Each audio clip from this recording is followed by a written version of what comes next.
बहुत समय पहले की बात है। किसी जंगल में एक गधा बरगद के पेड़ के नीचे लेटकर आराम कर रहा था। लेटे लेटे उसके मन में बुरे ख्याल आने लगे। उसने सोचा, यदि धरती फट गई तो मेरा क्या होगा। अभी उसने ऐसा सोचा ही था कि उसे एक जोर के धमाके की आवाज़ आई।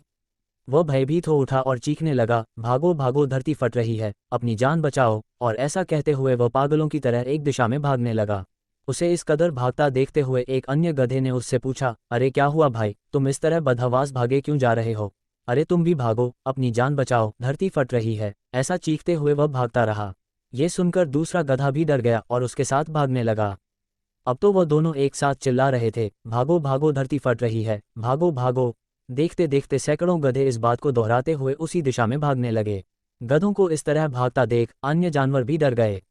धरती फटने की खबर जंगल में लगी आग की तरह फैलने लगी और जल्द ही सबको पता चल गया कि धरती फट रही है। चारों तरफ जानवरों की चीख पुकार मच गई। सांप, बिच्छू, सियार, लोमड़, हाथी, घोड़े सभी उस झुंड में शामिल हो भागने लगे।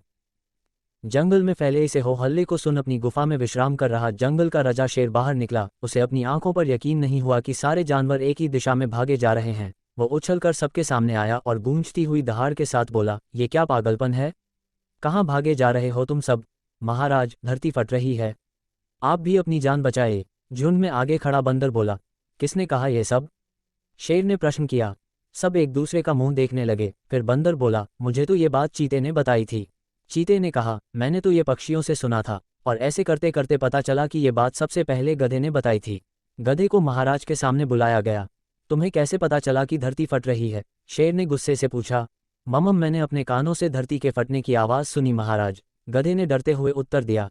ठीक है, चलो मुझे उस जगह ले चलो और दिखाओ कि धरती फट रही है। ऐसा कहते हुए शेर गधे को उस तरफ धकेलता हुआ ले जाने लगा।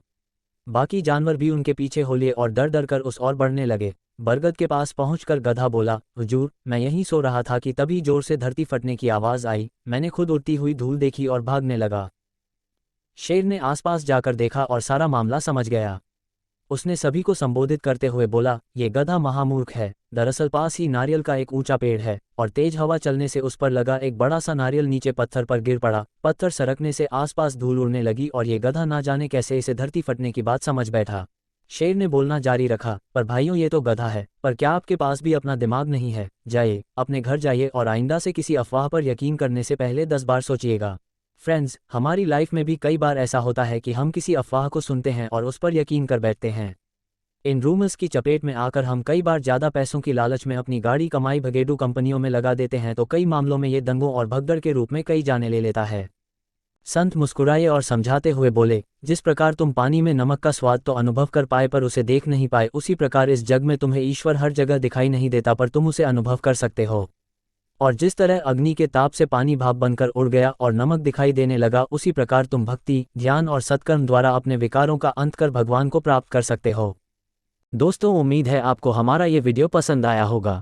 इस वीडियो को लाइक और शेयर कीजिए और हमारी चैनल फैक्ट दुनिया को सब्सक्राइब करना मत भूलिए। तो मिलते हैं अगले वीडियो में एक और रोमांच की बातें लेकर। जय हिंद।